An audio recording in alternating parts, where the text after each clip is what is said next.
ఈ వారమంతా జరిగినటువంటి సంఘటనలు మీ అందరికీ తెలుసు. సంఘం చాలా కలవరానికి గురైంది. సంఘం చాలా ఏడ్చింది. చాలామంది ఇప్పటికీ దేశ విదేశాల నుండి ఫోన్లు చేస్తూ సెమినార్లో 2 నెలల క్రిందట మన మధ్యలో వాడబడినటువంటి వ్యక్తి సడన్గా ఇలాగా వెళ్ళిపోవడం అనే దాన్ని జీర్ణించుకోలేకపోతున్నామని చాలామంది బాధపడుతున్నారు. అలాగే నాకు కూడా చాలామంది జాగ్రత్తలు చెప్తున్నారు. అన్న, మీరు ఒంటరిగా ఎక్కడికి వెళ్ళకండి, మీరు జాగ్రత్తగా ఉండండి, మీరు వెళ్ళేటప్పుడు మనం వాళ్ళని వెంట పెట్టుకుని వెళ్ళండి. ఇలా అంటే అంతగా భయాందోళనలకు సంఘం లోనైంది. దీనికి కారణం ఏంటంటే, నేను మొదట చాలాసార్లు మీ అందరికీ చెప్పాను, సేవకుడు అనేవాడు సత్యవాక్యాన్ని సరిగా నేర్పిస్తే సంఘం చాలా బలంగా ఉంటుంది. ప్రకటించేవారు పంపబడని ఎడల వారు ఎట్లు విందురు, ప్రకటించేవారు ఉండాలి. అందుకే సువార్త ప్రకటించేవారి పాదాలు సుందరములు అన్నాడు. మందకు కాపరి ఎంత ముఖ్యమో సంఘానికి సత్యవాక్య ప్రబోధానికి, సత్యవాక్యంలో సమాజాన్ని నడిపించడానికి, నిత్యజీవ ప్రయాణంలో సంఘానికి కాపరి అంత ముఖ్యం. అందుకే మీ పట్ల మీ పక్షంలో నాయకులుగా ఉన్నవారిని మీరు బాధ పెట్టక అన్నాడు గ్రంథంలో. నాయకులుగా ఉన్నవారు మీ వలన ఇబ్బంది పడక, మీ వలన బాధపడక, వారు సక్రమంగా మిమ్మల్ని నడిపించినట్లు వారి మాట విని వారికి లోబడి ఉండండి అనే సందర్భాలు మనకి దైవ గ్రంథంలో కనబడుతూ ఉంటాయి. చాలామంది ఒకటే ఆశగా ఎదురు చూస్తున్నారు. 29 తర్వాత అన్నయ్య ప్రణాళిక ఏంటనేది చెప్తా అన్నారు కదా, 29 తర్వాత ఏం చేద్దాం అనేది మాట్లాడుతూ అన్నారు కదా, అసలు 29 తర్వాత ఏం చేద్దాం, ఏం చేస్తారు అని. యాక్చువల్లీ నాయకులందరూ, నాతో పాటుగా టచ్లో ఉన్నటువంటి యావత్ క్రైస్తవ సమాజంలోని పెద్ద పెద్ద నాయకులందరూ ప్రతిరోజు నాతో మాట్లాడుతూనే ఉన్నారు. నేను వారితో మాట్లాడుతూనే ఉన్నాను. అలాగే కొన్ని గ్రూప్స్ క్రియేట్ చేశారు.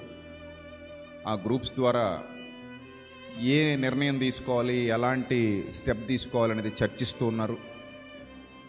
అయితే 29 వరకు కూడా పోస్ట్ మార్టం రిపోర్ట్ కోసం వెయిట్ చేశాం.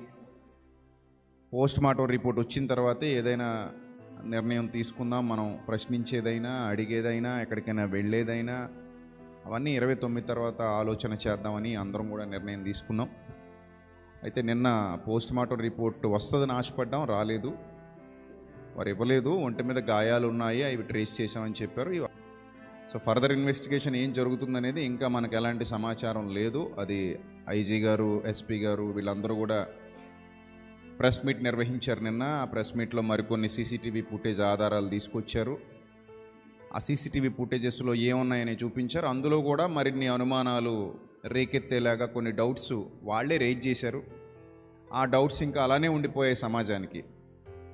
ఆయన 5 గంటలు అదృశ్యం అయినట్టుగా, అంటే విజయవాడ పరిసరాలలో 5 గంటలు ఉన్నట్టుగా ఆ సీసీటీవీ ఫుటేజెస్ ద్వారా అర్థమవుతుంది. ఈ 5 గంటలు ఆయన ఏమైపోయారు, ఈ 5 గంటలు ఎక్కడికి వెళ్ళారనే దాని మీద ఇన్వెస్టిగేషన్ జరుగుతుంది. ఆ 5 గంటల్లో ఏమైనా జరుగుండొచ్చా అనే అనుమానాలు అందరిలో వ్యక్తమయ్యాయి. ఆ 5 గంటల్లో నిజంగా ఏదైనా జరిగితే మరి ఆయన మరలా 5 గంటల తర్వాత ఎలా ప్రయాణం చేసుకుని వెళ్ళగలడు అనే అనుమానాలు కూడా వ్యక్తమయ్యాయి. ఏదేమైనప్పటికీ కొందరి వాదన ఏంటంటే, ఆ 5 గంటలకు ముందు ఆయన ఉన్నాడు కానీ 5 గంటల తర్వాత బైక్ మీద వెళ్ళింది ఆయన కాదేమో అనే వాదనలు కూడా వినిపిస్తున్నాయి. దానికి కొంతమంది సోషల్ మీడియాలో ఫోటోలు పెట్టి, ఈ ఫోటోలో ఉన్న వ్యక్తి ఒకలా ఉన్నాడు, ఈ ఫోటోలో ఉన్న వ్యక్తి మరోలా ఉన్నాడు, ఆ తర్వాత బైక్ నడిపింది ఆయన కాదేమో, అసలు ఆయన అయితే ఖచ్చితంగా హెడ్లైట్ బాగు చేసుకునే వెళ్తాడు, ఆయన అంత తెలివి తక్కువవాడు కాదు అనే మాటలు వినిపిస్తున్నాయి. తర్వాత ఈ బ్లింకర్ వేసుకుని వెళ్ళడం అది పక్క ప్లాన్లో భాగం అన్నట్టు కొందరు అంటున్నారు. ఇలా ఇంతమంది రకరకాలుగా సోషల్ మీడియాలో రకరకాల వాదనలు వినిపించడం మనం చూస్తున్నాం.